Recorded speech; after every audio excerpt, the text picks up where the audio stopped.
আল্লাহ রব্বুল আলামিনের ভালোবাসা যদি কেউ অর্জন করতে পারে, আল্লাহ রব্বুল আলামিন কাউকে যদি একবার ভালোই বেসে ফেলেন, তার ওই ভালোবাসাটা শুধুমাত্র আল্লাহ রব্বুল আলামিনের মধ্যেই সীমাবদ্ধ থাকে না, গোটা আসমানবাসী ওই ব্যক্তিকে ভালোবাসতে শুরু করে দেয়, বলে সুবহানাল্লাহ।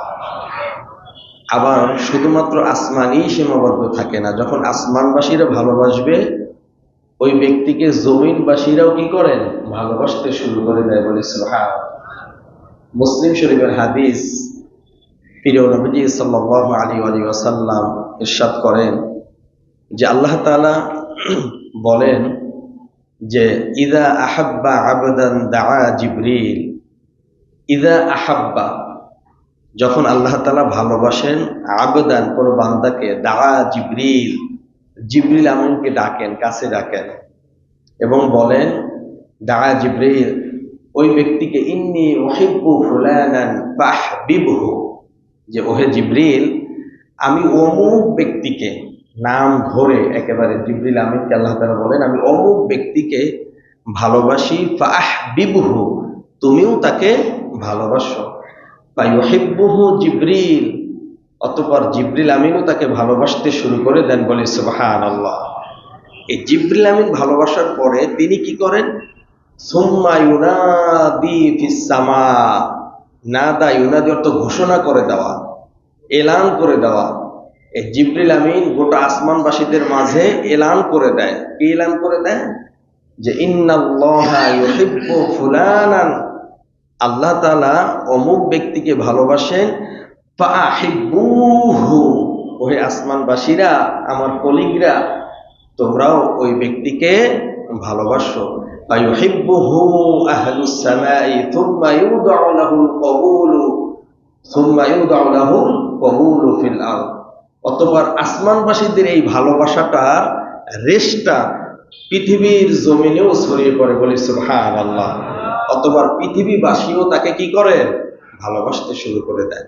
সেম ইদা আবগাদা ফুলানা, আবার আল্লাহ রাব্বুল আলামিন যখন কোনো বান্দাকে অপছন্দ করেন, ইদা আবগাদা ফুলানান, ওই একই রকমের জিবরিল আমিনকে ডাকে, আবার বলে জিবরিল আমিন, আমি তো অমুক ব্যক্তিকে অপছন্দ করি, ভালোবাসি না, তুমিও তাকে ফাআবগিদহু, তুমিও তাকে অপছন্দ করো। অতঃপর জিবরিল আমিনও তাকে অপছন্দ করতে শুরু করে দেয়, আর গোটা আসমানবাসীদেরকে ঘোষণা করে দেয় যে অমুক ব্যক্তিকে আল্লাহ তাআলা অপছন্দ করে, আমাকেও অপছন্দ করতে বলেছে, আমিও অপছন্দ করি, তোমাদেরকেও আল্লাহ রাব্বুল আলামিন নির্দেশ দিয়েছেন তোমরাও যেন তাকে অপছন্দ করো। অতঃপর আসমানবাসীরা অপছন্দ করে। এই আল্লাহর অপছন্দ, ফেরেশতাদের অপছন্দটা দুনিয়ার জমিনেও ছড়িয়ে পড়ে, যার কারণে পৃথিবীবাসীরাও তাকে অপছন্দ করতে শুরু করে দেয়, বলে নাউজুবিল্লাহ। এজন্য পৃথিবীবাসীর ভালোবাসা, ফেরেশতাদের ভালোবাসা, সকলের ভালোবাসা পাওয়ার পূর্বে সর্বপ্রথম কার ভালোবাসা পাইতে হবে? আল্লাহ। আল্লাহর ভালোবাসা অর্জন করতে পারলেই আপনার দুনিয়া ও আখিরাত কল্যাণময় করে দিবেন কে? আল্লাহ। সকলের কাছেই আপনি ভালোবাসার পাত্র হবেন। আর আল্লাহ তাআলা যদি ভালো না বাসে, দেখবেন কোনো মানুষই আপনাকে ভালোবাসে না। এজন্য অন্য এক হাদিসে প্রিয় নবীজি বলেন, ওয়ালাম আন্নাল উম্মাতা লাবি ইজতামাআত আলা আন ইয়ানফাউকা বিশাইইন লাম ইয়ানফাউকা ইল্লা বিশাইইন ক্বাদ কাতাবাহু আল্লাহু লাক। ওয়ালাম, প্রিয় নবীজি বলেন, হে পৃথিবীর মানুষ, তোমরা জেনে রাখো, আন্নাল উম্মাতা লাবি ইজতামাআত আলা আন ইয়ানফাউকা বিশাইইন, পৃথিবীর সমস্ত মানুষ যদি একত্রিত হয় তোমাকে কোনো বিষয় উপকার করার জন্য, লাম ইয়ানফাউকা ইল্লা বিশাইইন ক্বাদ কাতাবাহু আল্লাহু লাক, পৃথিবীর সমস্ত মানুষ মিলেও তোমার বিন্দু পরিমাণে উপকার করতে পারবে না যদি আল্লাহ রব্বুল আলামিন তোমার কল্যাণ না চান। আল্লাহ তাআলা যদি তোমার উপকার করতে না চান, তোমার কল্যাণ না চান, তাহলে পৃথিবীর সমস্ত মানুষ মিলেও তোমার বিন্দু পরিমাণে উপকার করতে পারবে না। পরের অংশে প্রিয় নবীজি আরো বলেন, ওয়াইন ইজতামাউ আলা আন ইয়াদুররুকা লাম ইয়াদুররুকা ইল্লা বিশাইইন قد كتبه الله عليك। ওহে পৃথিবীর মানুষ, তোমাদেরকে যদি সমস্ত মানুষ মিলেও তোমাদের কাউকে যদি কোনো বিন্দু পরিমাণে ক্ষতি করতে চায়, আর আল্লাহ রব্বুল আলামিন যদি তোমার উপকার করতে চায়, ক্ষতি করতে না চায়, তাহলে পৃথিবীর সমস্ত মানুষ মিলিয়েও তোমার বিন্দু পরিমাণে ক্ষতি সাধন করতে পারবে না। সুবহানাল্লাহ। পৃথিবীর সবাই যদি একত্রিত হয়ে যায় তোমাকে ক্ষতি করার জন্য, তোমাকে ধ্বংস করার জন্য, আর আল্লাহ তাআলা যদি না চায়, প্রিয় নবীজি বলছেন, তাহলে এই পৃথিবীর সমস্ত মানুষ মিলেও বিন্দু পরিমাণেও তোমার ক্ষতি করতে পারবে না। আসলে এ কথা আমরা জানি, কিন্তু ওইভাবে আমরা আল্লাহর উপরে ভরসা করতে পারি না। বিপদ আপদে মুসিবতে পড়লে আমরা একেবারে পরেশান হয়ে যাই, অস্থির হয়ে যাই। যদি আল্লাহর উপরে ভরসাই করতে পারে যে আল্লাহ তাআলা যদি আমার হয়ে যায়, আল্লাহ তাআলা যদি আমাকে সাহায্যই করে, তাহলে এই পৃথিবীর সমস্ত মানুষ মিলেও আমার ক্ষতি করতে পারবে না। আর আল্লাহ তাআলা যদি না চান, তাহলে পৃথিবীর সমস্ত মানুষ মিলেও আমার উপকার করতে পারবে না। এই ভরসা আমাদের আছে তো, সবাই থাকতে হবে। ভরসা রাখতে হবে কার উপরে? আল্লাহর উপরে। ভয় করতে হবে কাকে? আল্লাহকে। অন্য কোনো পৃথিবীর মানুষকে ভয় করা যাবে না। রিজিকের মালিক কে? আমাদের চাকরি দেওয়ার মালিক কে? হায়াতের মালিক কে? সব কিছুর মালিক একজন, তিনি কে? আল্লাহ। এর উপরে আমাদের পূর্ণ আস্থা বিশ্বাস রাখতে হবে, থাকতে হবে। তখনই আল্লাহ তাআলা আমাদেরকে ভালোবাসবেন। সম্মানিত হাজিরিন, আমরা মূল আলোচনায় চলে যাই। ধারাবাহিকভাবে আমরা কোরআনুল কারীমের শেষের সূরাগুলো আমরা তাফসীর করতেছিলাম, শুনতেছিলাম, জানতেছিলাম। কারণ নামাজের ভিতরে আমাদের মন এদিক সেদিক ছুটে যায়, যায় কি যায় না? যত হিসেব নিকেশ, যত দিনে কোথায় কি করেছি, যত চিন্তা পেরেশানি, যত কিছু, আপনার কোনো একটা বিষয় অনেক দিন যাবত আপনার মনেই পড়ছে না, এই জিনিসটা কোথায় রেখেছেন বা এই জিনিসটার হিসাব কি আপনি মিলাতে পারছেন না। নামাজে দাঁড়াবেন, দেখবেন হুড় হুড় করে আপনার মাথায় চলে আসছে সবকিছু। এই মাথার ভিতরে সবকিছু আসে কখন? নামাজের মধ্যে। তো আমরা যদি এই নামাজে মনোযোগী হওয়ার অন্যতম একটা মাধ্যম হচ্ছে, অনেকগুলো মাধ্যমের মধ্যে অন্যতম একটা মাধ্যম উপায় হচ্ছে, আমরা যদি নামাজের মধ্যে যা যা পড়ছি, যা যা বলি, একেবারে শুরু থেকে আল্লাহু আকবার বলার পরে আসসালামু আলাইকুম রাহমাতুল্লাহ বলে যে নামাজ শেষ করি, এই যে আল্লাহু আকবার আর সালাম দিয়ে নামাজ শেষ করি, এর মধ্যে আমরা যা কিছু পড়ি, সানা, আউযুবিল্লাহ, বিসমিল্লাহ, সূরা ফাতিহা, এরপরে যে কোনো সূরা, রুকুর তাসবিহ, সিজদার তাসবিহ, রুকু থেকে সোজা হয়ে দাঁড়ানোর সময় সামি আল্লাহু লিমান হামিদা, রব্বানা লাকাল হামদ, এই সব কিছুর দোয়ার তেলাওয়াতের অর্থ যদি আমরা জানি যে আমি কি বলছি, সামি আল্লাহু লিমান হামিদা এর অর্থটা কি, মিনিং কি? সূরা ফাতিহা তো আমরা দুনিয়াতে আসার পর থেকে, নামাজ শুরু করার পর থেকে তো লাখো কোটি বার পড়া আমাদের ইতিমধ্যে হয়ে গিয়েছে, কিন্তু জিজ্ঞেস করলে আলহামদুলিল্লাহি রাব্বিল আলামিন অর্থ কি, অনেক লোকই আমরা বলতে পারবো না। অথচ সূরা ফাতিহা তো মুখস্থ, কিন্তু ভাই সূরা ফাতিহা অর্থ কি, আলহামদুলিল্লাহ রাব্বিল আলামিন অর্থ কি, সবাই বলতে পারবে? পারবে না। যখন এই সূরার অর্থ, নামাজের মধ্যে আমরা যা কিছু তেলাওয়াত করি সবকিছুর অর্থটা আপনার জানা থাকবে, আপনি কোথায় কখন কি পড়ছেন, এই অর্থের দিকে যখন আপনার মনোযোগ যাবে, তখন আর আপনার এই নামাজের মধ্যে বাজে চিন্তা, হিসাব নিকাশ কোনো কিছুই আসতে পারবে না। আসলেও কম আসবে, যেহেতু আপনি অর্থের দিকে ফলো করে নামাজ আদায় করছেন। তো সেই ধারাবাহিকতায় আমরা সাধারণত আমরা আম মানুষ বা আমরাও বিশেষ করে নিজেরা যখন নামাজ পড়ি, সুন্নাত নফল নামাজ, এই কোরআনুল কারীমের শেষের সূরাগুলো দিয়েই নামাজ আদায় করি আমরা। সূরা ফিল, কুরাইশ, মাউন, কাউসার, ইখলাস। তো এই সূরাগুলোর তাফসীর আমরা এই জন্যই জানবো, অর্থ এই জন্যই জানবো, যেন নামাজের ভিতরে আমরা সেদিকে মনোনিবেশ করতে পারি, মনোযোগী হতে পারি। এটাই আমাদের উদ্দেশ্য। জানলাম, শুনলাম, ভালো লাগলো, কিন্তু আমল করলাম না, নিজেও শিখলাম না, চর্চা করলাম না, এই জানার দ্বারা, শোনার দ্বারা, বলার দ্বারা কোনো উপকারে আসবে না। আল্লাহ তাআলা আমাদের এই জানার দ্বারা, শেখার দ্বারা উপকৃত হওয়ার তৌফিক দান করুন, বলি আমিন। তো আজকে আমরা জানবো কোরআনুল কারীমের 106 নম্বর সূরা, সূরাতু কুরাইশ। সূরাতু কুরাইশ এটি কোরআনুল কারীমের সংখ্যার দিক থেকে 106 নম্বর। এটি পবিত্র মক্কা ভূমিতে অবতীর্ণ হয়েছে, মক্কায় অবতীর্ণ। এর আয়াতের সংখ্যা মাত্র 4টি। কতটি? 4টি আয়াত। এটার বিষয়বস্তু দুটি। প্রথম দুটি আয়াতের একটা বিষয়, পরের দুটি আয়াতে আল্লাহ তাআলা অন্য আরেকটি বিষয় বলতে চেয়েছেন। আমরা শুরুতেই সূরাটি একটু তিলাওয়াত করে নেই, আমার সাথে বলুন, আউযু বিল্লাহি মিনাশ শাইতানির রাজীম, বিসমিল্লাহির রহমানির রহিম, লিইলাফি কুরাইশ إيلافهم رحلة الشتاء والصيف فليعبدوا رب هذا البيت الذي أطعمهم من جوع وآمنهم من خوف বলি আল্লাহু আকবার।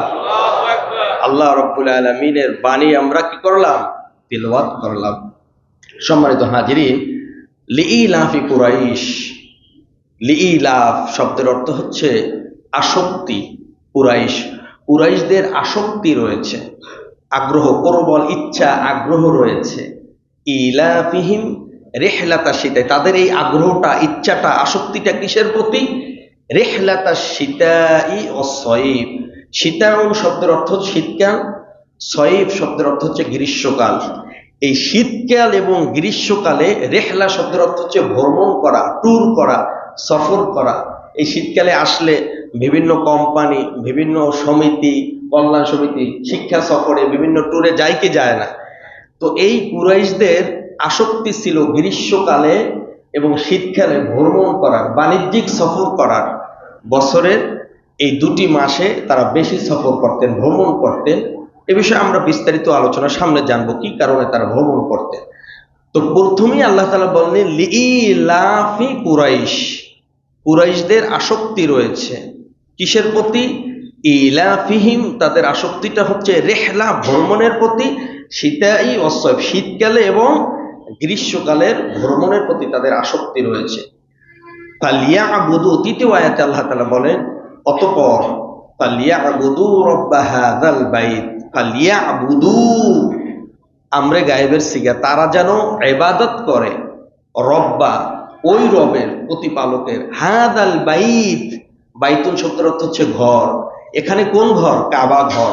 তারা যেন এই কাবা ঘরের রবের, রব্বা হাযাল বাইত, এই কাবা ঘরের রবকে আল্লাহ, তারা যেন এই কুরাইশরা যেন এই কাবা ঘরের রবের কি করে? ইবাদত করে। সর্বশেষ আয়াতে আল্লাহ তাআলা বলেন কেন ইবাদত করবে, কোন রবের ইবাদত করবে? আল্লাযী আত'আমাহুম মিন জু, যেই রব, যেই পালনকর্তা, যেই প্রভু তাদেরকে ক্ষুধায় আহার দান করেন, ক্ষুধার সময় ক্ষুধা নিবারণ করেন রিজিক দিয়ে, ওয়া আমানাহুম, আর তাদেরকে নিরাপদ দেন, মিন খাউফ, ভয়ের সময়, ভীতির সময়, যখন তারা সংক্রান্ত হয়, ভীত সন্ত্রস্ত হয় এবং ভয় পায়, এই ভয়ের সময় যেই রব তাদেরকে নিরাপত্তা দেন, নিরাপদ দেন, আর ক্ষুধার সময় যেই রব তাদেরকে রিজিক দিয়ে ক্ষুধা নিবারণ করেন, ওই রবের আর এই কাবা ঘরের রবের যেন কি করে? ইবাদত বন্দেগী করে। এই হচ্ছে মূলত সূরাটির সরল অনুবাদ। এরপরে আমরা জানবো এই সূরাটির নাম কেন কুরাইশ নামে নামকরণ করা হয়েছে। এই সূরার প্রথম আয়াতেই আমরা কি তেলাওয়াত করি? লিইলাফি কুরাইশ।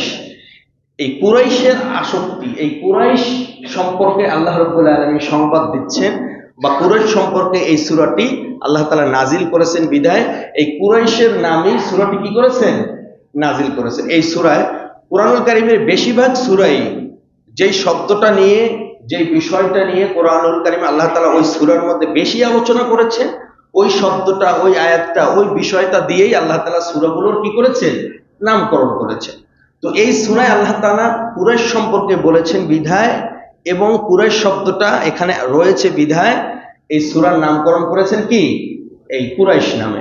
তবে কিছু কিছু তাফসীর গ্রন্থে এসেছে ইলাফ, এই সূরাটির মধ্যে ইলাফ শব্দটা দুইবার এসেছে। একটা হচ্ছে একবারে সর্বপ্রথমে আমরা বলি লিইলাফ, এই লামটা বাদ দিলে থাকে কি? ইলাফি কুরাইশ। এরপরে পরের আয়াতের শুরুটাও ইলা দিয়া, ইলাফিহিম, ইলাফ প্রথমেও ইলাফ আর পরের আয়াতেও শুরুতে ইলাফ। এই জন্য কেউ কেউ বলেছে সূরাটির নাম ইলাফ নামেও নামকরণ করা হয়েছে। তবে প্রসিদ্ধ সর্বাধিক গ্রহণযোগ্য মত হচ্ছে সূরাটির নাম কি? কুরাইশ। উম্মু হানি বিনতে আবু তালেব রাদিয়াল্লাহু তাআলা আনহা থেকে বর্ণিত, রাসূল সাল্লাল্লাহু আলাইহি ওয়াসাল্লাম বলেন, আল্লাহ তাআলা, এরপরে আমরা জানবো শানি নুজুল, কোন প্রেক্ষাপটে আল্লাহ তাআলা এই সূরাটি নাজিল করেছে। উম্মে হানি বিনতে আবু তালেব রাদিয়াল্লাহু তাআলা আনহা থেকে বর্ণিত, তিনি বলেন, রাসূল সাল্লাল্লাহু আলাইহি ওয়াসাল্লামের চাচাতো বোন আবু তালেবের কন্যা উম্মে হানি, তিনি বলেন, তার থেকে বর্ণিত, রাসূল সাল্লাল্লাহু আলাইহি ওয়াসাল্লাম ইরশাদ করেন যে আল্লাহ তাআলা কুরাইশদের মধ্যে 7টি বিষয়ে মর্যাদা দিয়েছেন। 7টি বিষয়ের কারণে তাদেরকে মর্যাদাশীল করেছেন কুরাইশদেরকে। কয়টি বিষয়? 7টি। 7টি কারণে আল্লাহ তাআলা কাদেরকে মর্যাদাশীল করেছেন? কুরাইশদেরকে। কুরাইশ একটি গোত্রের নাম। এটা কোন গোত্র সেটাও আমরা জানবো। সেই 7টি বিষয়ের মধ্যে 1 নম্বরে হচ্ছে, প্রিয় নবীজি বলেন, আমি রাসূল এই কুরাইশদের মধ্য থেকেই এসেছি। বলি সুবহানাল্লাহ, আমি তাদের মধ্য থেকে। এটা একটা কারণ, কুরাইশদেরকে যে আল্লাহ তাআলা মর্যাদাশীল করেছে 7টা কারণে। 1 নম্বর কারণ, রাসূল বলছেন আমি কুরাইশদের মধ্য থেকে। 2 নম্বরে নবুয়ত এই কুরাইশদের মধ্য থেকে। বলি সুবহানাল্লাহ। 2 নম্বরে কি?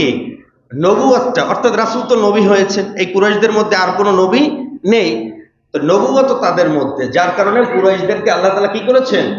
মর্যাদাশীল করছেন। 3 নম্বরে কাবা গৃহের তত্ত্বাবধান, মানে কাবা গৃহের তত্ত্বাবধানে কারা ছিল? এই কুরাইশরা দেখভাল করতেন, তারাই সবকিছু নিরাপত্তা দিতেন, তত্ত্বাবধান করতেন। 4 নম্বরে হাজিদের পানি পান করানো, অর্থাৎ জমজম কূপের পানি পান করানোর দায়িত্বেও ছিলেন কারা? এই কুরাইশরা। 5 নম্বরে আল্লাহ তাআলা তাদেরকে কঠিন মুসিবত, সেটা কি? এই যে হস্তি বাহিনীরা কাবা ঘর ধ্বংস করতে এসেছিল, সেই হস্তি বাহিনীদেরকে ধূলিসাৎ করে দিয়েছেন কে? আল্লাহ তাআলা। এটাও এক প্রকার তাদেরকে সাহায্য করেছেন, তারা তো পারতো না। এই যে কুরাইশদেরকে আল্লাহ তাআলা হস্তি বাহিনী থেকে সাহায্য করেছে কাবা ঘর রক্ষা করার জন্য, এই সাহায্যের কারণেও তাদের মর্যাদা, সম্মান, ইজ্জত গোটা পৃথিবীর বুকে ছড়িয়ে গেছে। এটাও একটা মর্যাদার কারণ। 6 নম্বরে এই হস্তি বাহিনীদেরকে যে আল্লাহ তাআলা ধ্বংস করে দিয়েছেন, এই ধ্বংস করার পরে এই কুরাইশরা টানা 10 বছর যাবত, যে আল্লাহ তাআলা তাদেরকে এত বড় বিপদ মুসিবত থেকে উদ্ধার করেছেন, সাহায্য করেছে, যার কারণে টানা 10 বছর তারা আর আল্লাহ ব্যতীত অন্য কারো ইবাদত উপাসনা করে নাই। বলি সুবহানাল্লাহ। 7 নম্বরে আল্লাহ তাআলা এই কুরাইশদের ব্যাপারে স্বয়ং স্বতন্ত্রভাবে একটি সূরা কুরআনুল কারীমে নাজিল করেছেন। বলি সুবহানাল্লাহ। এই কুরাইশ গোত্রের নামে এই সূরাটি আল্লাহ তাআলা নাজিল করে, এবং কুরাইশদের ব্যাপারে শুধুমাত্র। এই সূরায় কুরাইশ ছাড়া আর অন্য কোনো বিষয় আল্লাহ তাআলা বর্ণনা করেন নাই। তাদের গোত্রের নামে আল্লাহ তাআলা একটি সূরা নাজিল করে শুধুমাত্র কেবলমাত্র তাদের বিষয়ে আল্লাহ তাআলা সংবাদ দিয়েছেন। এরপরেই প্রিয় নবীজি সাল্লাল্লাহু আলাইহি সাল্লাম বিসমিল্লাহ বলে এই সূরাটি পরিপূর্ণ তেলাওয়াত করেন। বলে সুবহানাল্লাহ। এটি একটি প্রেক্ষাপট এই সূরার। তো প্রিয় নবীজি সাল্লাল্লাহু আলাইহি সাল্লাম যে এই 7টি মর্যাদার প্রথম যে 2টি বলেছেন যে আমি কুরাইশদের থেকে, নবুয়ত কুরাইশদের থেকে। এই কুরাইশ বংশটা কোথা থেকে আসলো? ইব্রাহিম আলাইহিস সালাতু ওয়াস সালামের 2 জন পুত্র ছিল, ইসমাঈল আলাইহিস সালাতু ওয়াস সালাম আর কে? ইসহাক আলাইহিস সালাতু ওয়াস সালাম। ইসহাক আলাইহিস সালাতু ওয়াস সালাম থেকে প্রায় 15 জনের অধিক নবী রাসূল দুনিয়াতে আল্লাহ তাআলা প্রেরণ করেছেন। কতজন? প্রায় 15 জনের উপরে। যেমন হযরত ইয়াকুব আলাইহিস সালাতু ওয়াস সালাম, হযরত ইউসুফ আলাইহিস সালাতু ওয়াস সালাম, হযরত হারুন আলাইহিস সালাতু ওয়াস সালাম, হযরত মূসা আলাইহিস সালাতু ওয়াস সালাম, হযরত ঈসা আলাইহিস সালাতু ওয়াস সালাম, হযরত জাকারিয়া আলাইহিস সালাতু ওয়াস সালাম, হযরত ইয়াহইয়া আলাইহিস সালাতু ওয়াস সালাম। এভাবে প্রায় 15 জনের অধিক কার বংশ থেকে আসছে? ইসহাক আলাইহিস সালাতু ওয়াস সালামের থেকে এসেছে। আর ইব্রাহিম আলাইহিস সালাতু ওয়াস সালামের যে আরেক পুত্র ইসমাঈল আলাইহিস সালাতু ওয়াস সালাম, এই ইসমাঈল আলাইহিস সালাতু ওয়াস সালামের থেকে, এই লম্বা বংশের মধ্য থেকে শুধুমাত্র কেবলমাত্র একজন পয়গম্বর দুনিয়ার জমিনে আগমন করেছেন। তিনি আর কেউ নন, আপনার আমার নবী মুহাম্মাদুর রাসূলুল্লাহ সাল্লাল্লাহু আলাইহি ওয়াসাল্লাম। তাহলে ইসমাইল আলাইহিস সালাম থেকে তার বংশধরদের থেকে কতজন নবী আগমন করেছেন? একজন। তিনি কে? মুহাম্মাদুর রাসূলুল্লাহ সাল্লাল্লাহু আলাইহি ওয়াসাল্লাম। সে কথা তিরমিজি শরীফের 3606 নম্বর হাদিসে প্রিয় নবীজি নিজেই বলছেন, তার বংশের পরিচয় দিচ্ছেন। قال رسول الله صلى الله عليه وسلم إن الله اصطفى كنانة من ولد إسماعيل। আল্লাহ রব্বুল আলামিন হযরত ইসমাঈল আলাইহিস সালাতু ওয়াস সালামের বংশধরদের থেকে কিনানা গোত্রকে নির্বাচন করলেন। ওয়াসতাফা কুরাইশাম মিন কিনানা, আবার কিনানা গোত্র থেকে আল্লাহ রব্বুল আলামিন কুরাইশ গোত্রকে নির্বাচন করলেন। ওয়াসতাফা হাশিমাম মিন কুরাইশ, আবার এই কুরাইশ গোত্র থেকে আল্লাহ রব্বুল আলামিন হাশিমকে নির্বাচন করলেন। ওয়াসতাফানি মিন বানি হাশিম, আর আমি রাসূলকে এই বনি হাশিম থেকে আল্লাহ রব্বুল আলামিন নির্বাচন করলেন। সুবহানাল্লাহ। বনু হাশিম গোত্রের থেকে আল্লাহ রাসূল এসেছেন। আর বনি হাশিম গোত্রটা হচ্ছে এসেছে কোথা থেকে? কুরাইশ থেকে। কুরাইশ এসেছে কেনানা থেকে, আর কেনানা গোত্র এসেছে হযরত নবী ইসমাঈল আলাইহিস সালাতু ওয়াস সালাম থেকে। এটা জানলাম আমরা হাদিসের মাধ্যমে প্রিয় নবীজির বংশের পরিচয়। কোরআনুল কারীমে আল্লাহ রাব্বুল আলামিন সূরাতুল বাকারার 127 থেকে 28, 29 তিনটি আয়াতে জানিয়ে দিলেন প্রিয় নবীজির দুনিয়াতে আগমনটা কিভাবে ঘটেছিল। সেখানে আল্লাহ রাব্বুল আলামিন বলেন, وَإِذْ يَرْفَعُ إِبْرَاهِيمُ الْقَوَاعِدَ مِنَ الْبَيْتِ وَإِسْمَاعِيلُ رَبَّنَا تَقَبَّلْ مِنَّا إِنَّكَ أَنْتَ السَّمِيعُ الْعَلِيمُ। সর্বপ্রথম হযরত ইব্রাহিম আলাইহিস সালাতু ওয়াস সালাম এবং ইসমাঈল আলাইহিস সালাতু ওয়াস সালামের মাধ্যমে আল্লাহ রাব্বুল আলামিন যখন পৃথিবীর জমিনে পুনর্নির্মাণ করলেন কাবা ঘরকে, এই কাবা ঘর পুনর্নির্মাণের পরে ইব্রাহিম আলাইহিস সালাতু ওয়াস সালাম এবং ইসমাঈল আলাইহিস সালাতু ওয়াস সালাম কাবা ঘরের পাশে দাঁড়িয়ে আল্লাহ রাব্বুল আলামিনের কাছে তিনটি প্রার্থনা করলেন। কয়টি প্রার্থনা? তিনটি প্রার্থনা করলেন, দোয়া করলেন কাবা ঘর পুনর্নির্মাণের পরে। প্রথম দোয়া ছিল রব্বানা তাকাব্বাল মিন্না ইন্নাকা আনতাস সামিউল আলিম।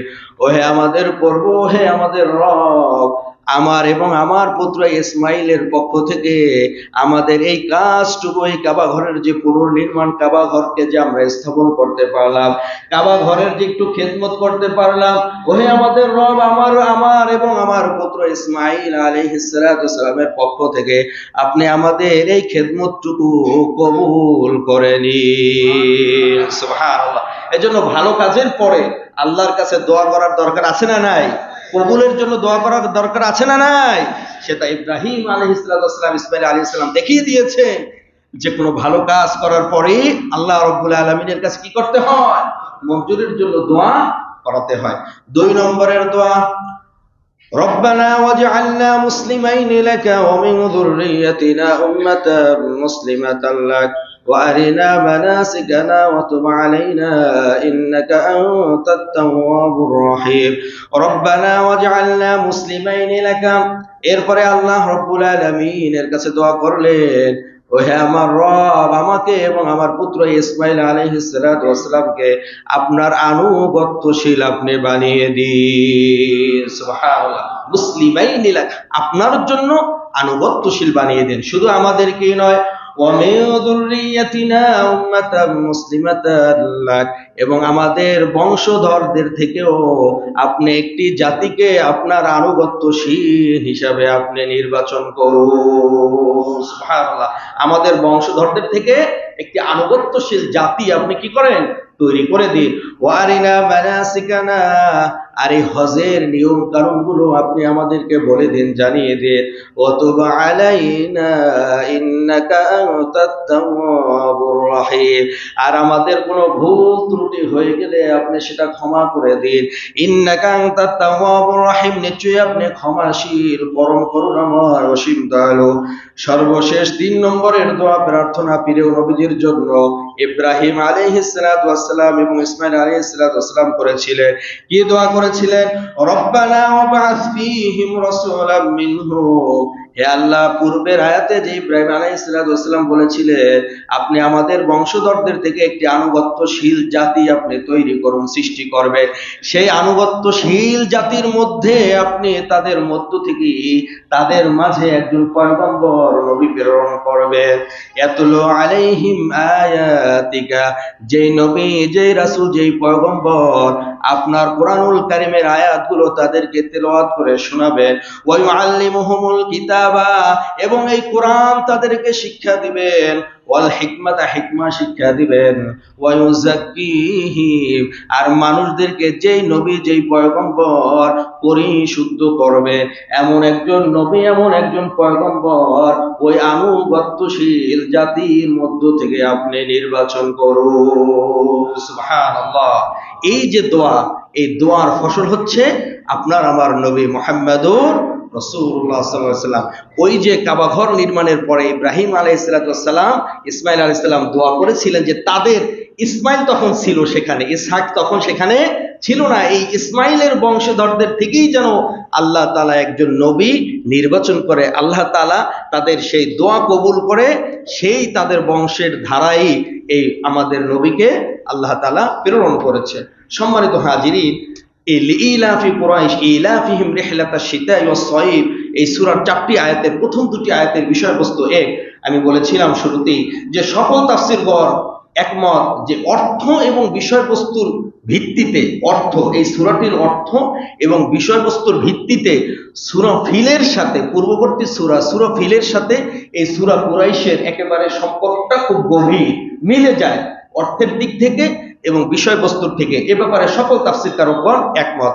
যার কারণে হযরত ওসমান রাদিয়াল্লাহু তাআলা আনহু যখন সর্বশেষ তার খেলাফতকালে কোরআনুল কারীমকে ধারাবাহিকভাবে সূরার পর সূরা একটা মাসহাফে পরিপূর্ণ কোরআনুল কারীম, কোরআন মাজিদের তিনি যে রূপান্তর করেছিলেন, সংকলন করেছিলেন, এই মাসহাফের পূর্বে হযরত ওসমান রাদিয়াল্লাহু তাআলা আনহু পরিপূর্ণ যে কোরআনটাকে মাসহাফ রূপে যে তিনি সংকলন করেছিলেন, তার পূর্বে যতগুলো মাসহাফ ছিল প্রায় অধিকাংশ মাসহাফই এই সূরা ফিল এবং সূরা কুরাইশকে একত্রে লেখা হতো, একই সূরা ধরা হতো। কিন্তু যখন হযরত ওসমান রাদিয়াল্লাহু তাআলা আনহু তিনি সংকলন করলেন, তখনকার প্রসিদ্ধ সাহাবীদেরকে নিয়ে, মুফাসসির সাহাবীদেরকে নিয়ে যখন তিনি এটাকে পরিপূর্ণভাবে সংকলন করলেন, তখন তিনি এই সূরা ফিল এবং কুরাইশের মাঝে একটা বিসমিল্লাহ দিয়ে তিনি কি করলেন, এই সূরা দুটিকে আলাদা করে দিলেন।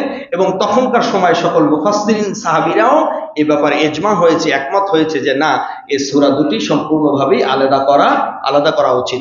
এরপরে ওসমান রাদিয়াল্লাহু তাআলা আনহু মধ্যে বিসমিল্লাহির রহমানির রহিম দিয়ে আলাদা করে দিলেন, কিন্তু ইতিপূর্বে এই দুটো সূরা একসাথেই লেখা হতো। সম্মানিত হাজিরিন, রিহলাতাশ শিতাই ওয়াস সাইফ, এই যে কুরাইশদের আসক্তি ছিল শীতকালীন এবং গ্রীষ্মকালীন সফরের প্রতি। কেন তারা সফর করতেন, বাণিজ্যিক সফর কেন তারা করতেন? মক্কা শহর, সেখানে কোনো চাষাবাদ হতো না, ফল ফলাদি কোনো কিছুই সেখানে হতো না, অর্থাৎ ফসল ফল ফলাদি হওয়ার জন্য জমিনটা যেরকমের দরকার ছিল সেরকমের ছিল না। যার কারণে তাদেরকে এই বাণিজ্যিক সফরের জন্য, জীবিকা অন্বেষণের জন্য এই মক্কা ছেড়ে অন্যান্য দেশে তাদেরকে বাণিজ্যিক সফর করতে হতো। আর ইব্রাহিম আলাইহিস সালাম এই কাবা ঘর নির্মাণের পরে তিনি আল্লাহ তাআলার কাছে দোয়া করেছিলেন, ওয়ারযুক আহলাহু মিনাস সামারাত মান আমানা মিনহুম বিল্লাহি ওয়াল ইয়াউমিল আখির। হে আল্লাহ, এই কাবা ঘরের অধিবাসীরা, এই মক্কার অধিবাসীদের মধ্যে মান আমানা মিনহুম বিল্লাহ ওয়াল ইয়াউমিল আখির, যারা আল্লাহ এবং পরকালের প্রতি বিশ্বাস স্থাপন করবে, তাদেরকে আপনি এই মক্কার মধ্যেই রিজিকের ব্যবস্থা করে দিবেন। বলি সুবহানাল্লাহ। ওয়ারযুক আহলাহু, যেমন তায়েফে যারা গিয়েছেন, ওমরা গেলেন, কোনো ফল ফলাদির অভাব আছে সেখানে? যা লাগাবেন সাথে সাথেই হয়ে যাবে। বলি সুবহানাল্লাহ। এই ইব্রাহিম আলাইহিস সালামের দোয়ার বরকতে। বলি সুবহানাল্লাহ। এরপরে অন্য এক আয়াতে সূরাতুল কসাসে 57 নম্বর আয়াতে বলেন যে ইউজবা ইলাইহি সামারাতু কুল্লি শাই, এবং অন্য দেশ থেকেও জানো এই মক্কা ভূমিতে রিজিকের ব্যবস্থা, আনায়নের ব্যবস্থা আল্লাহ তাআলা করে দেন। সে দোয়াও কি করেছিলেন? ইব্রাহিম আলাইহিস সালাম করেছিলেন, যেন মক্কাতে ফল ফলাদি, ফসল, রিজিকের কোনো অভাব না হয়। যার কারণে এই যে অন্য দেশ থেকেও যে এই দেশে রিজিক আনয়নের জন্য এই কুরাইশরা কি করতেন? বাণিজ্যিক সফর করতেন। আর আপনারা অবশ্যই অবগত আছেন যে এই সিরিয়া হচ্ছে একটা ঠান্ডার দেশ। সিরিয়া সম্পর্কে অনেক কথা বলতে চেয়েছিলাম, যেহেতু সময় একেবারেই সংক্ষেপ, সেদিকে যাব না। তো তারা শীতকালে সফরটা করতেন সিরিয়ার, মানে গ্রীষ্মকালে সফর করতেন তারা সিরিয়ার দেশে। আর রেহলাতা শীতাই, আর শীতকালে তারা সফর করতেন ইয়ামেনের দেশে। ইয়ামেনটা ছিল গরমের দেশ, তখনকার আবহাওয়া ছিল গরম। আর অসয়ফ, আর গ্রীষ্মকালে শীতাই, শীতকালে তারা সফর করতেন রেহলাতা শীতাই, শীতকালে তারা সফর করতেন ইয়ামেনে, অসয়ফ আর গ্রীষ্মকালে তারা সফর করতেন এই সিরিয়ার দেশে। সম্মানিত হাজিরিন, এই দুটি সফর করার কারণে হযরত আব্দুল্লাহ ইবনে আব্বাস রাদিয়াল্লাহু তাআলা আনহু থেকে বর্ণিত, তিনি বলেন যে এই বাণিজ্যিক সফর যারা করবেন, তিনি তো রাসূল সাল্লাল্লাহু আলাইহি সাল্লামের পূর্ব পিতামহ যিনি হাশেম, তিনি হচ্ছে রাসূল সাল্লাল্লাহু আলাইহি সাল্লামের পূর্বপুরুষ, পরদাদা, যেটাকে বাংলা ভাষায় বলা হয় পরপিতামহ। এই হাশেম তিনি কুরাইশদের মাঝে বলে দিলেন, যারাই এই দেশ থেকে বিভিন্ন দেশে বাণিজ্যিক সফরে যাবে, যারাই সফর করে যা কিছু অর্জন করবে, সব কিছু সমানভাবে ধনী গরিব উভয়ের মাঝে কি করে দিবে? বন্টন করে দিবে। যারা সফর করে আসবে শুধুমাত্র তারাই নিবে না, যারা সফর করতে পারবে না, যারা অভাবী, যারা দরিদ্র, সকলের মাঝেই কি করে দিবে? সমানভাবে বন্টন করে দিবে। যার কারণে এই মক্কায় এক সময় মানুষ ছিল, হত দরিদ্র মানুষ ছিল, অভাবী মানুষ ছিল। এই দুটি বাণিজ্যিক সফরে, বছরে শীতকালীন সফর এবং গ্রীষ্মকালীন এই সফরের কারণে, বাণিজ্যিক সফরের কারণে মক্কায় আর রিজিকের অভাব হলো না। সব মানুষ কি হলো? দিন দিন ধনীতে রূপান্তরিত হলো। এই একটা কারণ। আরেকটি কারণ হচ্ছে এই যে আল্লাহ রাব্বুল আলামিন কুরাইশদেরকে এই আসহাবুল ফিল হস্তি বাহিনী থেকে রক্ষা করেছিলেন, নিরাপত্তা দিয়েছিলেন, কাবা ঘরকে নিরাপদ করেছিলেন। এই দুটি কারণে আল্লাহ রাব্বুল আলামিন কুরাইশদের যে মর্যাদা বাড়িয়ে দিয়েছেন, সেই মর্যাদা গোটা পৃথিবীব্যাপী ছড়িয়ে পড়েছে। যার কারণে এই কুরাইশরা যেখানেই বাণিজ্যিক সফরে যেতেন, সেখানেই তাদের নিরাপত্তা থাকতো, সকলেই তাদেরকে ইজ্জত করত, সম্মান করত, যারা কুরাইশ বংশের লোক, কাবা ঘরের লোক, মক্কার লোক। যার কারণে তাদের এই বাণিজ্যিক সফরে আর কোনো বিপদ আপদ থাকতো না, সব জায়গায় তারা নিরাপদে থাকতেন। এই যে নিয়ামতগুলো আল্লাহ তাআলা তাদেরকে দিয়েছেন, যে তারা পৃথিবীর যেখানেই যাবে সেখানেই সম্মান পাবে, ইজ্জত পাবে, এবং তাদেরকে সম্মান দেওয়া হবে, রিজিকের ব্যবস্থা করে দেওয়া হবে। এই নিয়ামতগুলো আল্লাহ তাআলা তাদেরকে স্মরণ করিয়ে দিলেন প্রথম দুই আয়াতে, স্মরণ করে দিয়ে যে এটা যে আমি রব্বুল আলামিনের অনুগ্রহ তোমাদের উপর, যার কারণে তোমরা আমি রব্বুল আলামিনের কি করো? ইবাদত বন্দেগী করো। ফালিয়াবুদু রব্বা হাযাল বাইত। এই যে আল্লাহ তাআলা তোমাদেরকে কি করেছেন? অনুগ্রহ করেছেন। তোমরা হত দরিদ্র ছিলে, গরিব ছিলে, অসহায় ছিলে, তোমাদের দেশে কোনো প্রকার ফসল ফল ফলাদি কিছুই হতো না। এটা যে আমি রব্বুল আলামিন করে দিয়েছি, তোমাদের সব জায়গায় নিরাপত্তার ব্যবস্থা করে দিয়েছি, যার কারণে তোমরা আমি রব্বুল আলামিনের কি করো? ইবাদত বন্দেগী করো। ফালিয়াবুদু রব্বা হাযাল বাইত। তারা যেন এই ঘরের রবের কি করে? ইবাদত করে। আল্লাযী আত'আমাহুম মিন জু। এই কথাগুলোই একেবারে সর্বশেষ আয়াতে আল্লাহ তাআলা বলে দিলেন, আল্লাযী আত'আমাহুম মিন জু। তাদের কোনো রিজিকের অবস্থা ছিল না, তারা ছিল ক্ষুধার্ত, তারা ছিল হতদরিদ্র। আল্লাহ তাআলা তাদেরকে এই ক্ষুধার অবস্থায় কি করেছেন? আত'আমাহুম, খাদ্যের ব্যবস্থা করে দিয়েছেন, রিজিকের ব্যবস্থা করে দিয়েছেন। ওয়া আমানাহুম মিন খাউফ। আর ইতিপূর্বে কাবা ঘর রক্ষার পূর্বে হস্তি বাহিনীদের থেকে যখন আল্লাহ তাআলা রক্ষা করে দিয়েছেন, তার পূর্বে তারা যখন যেখানেই সফর করতেন বিভিন্ন বিপদের সম্মুখীন হতেন, তাদের কোনো নিরাপত্তার ব্যবস্থা ছিল না। এটার মাধ্যমে, এই কাবা ঘর রক্ষার মাধ্যমে হস্তি বাহিনীর থেকে আল্লাহ তাআলা যে তাদেরকে নিরাপত্তা দিয়েছেন, নিরাপদ করে দিয়েছেন, যার সে কথাই আল্লাহ তাআলা সর্বশেষ আয়াতে বলে দিলেন, ওয়া আমানাহুম মিন খাউফ। এখন আর তাদের কোনো ভয় নাই, তাদের কোনো চিন্তা নেই। তাদের ভয়ে নিরাপত্তা দিয়েছেন কে? আল্লাহ। তাদের ভয়ের সময় নিরাপত্তা দিয়েছেন, ক্ষুধার সময় তিনি আহারের ব্যবস্থা করে দিয়েছেন। সুতরাং তারা যেন এই কাবা ঘরের রবের কি করে? ইবাদত বন্দেগী করে। আজকে আমরা মোটামুটি ভাবে এই সূরার শানে নজুল, সূরার সরল অনুবাদ আমরা জানলাম। এর উপরে যা আমল করার দরকার আল্লাহ তাআলা যেন সে বিষয়ের উপরে আমাদেরকে আমল করার তৌফিক দান করুন বলে আমিন। ওয়া আখিরু দাওয়ানা আলহামদুলিল্লাহি রাব্বিল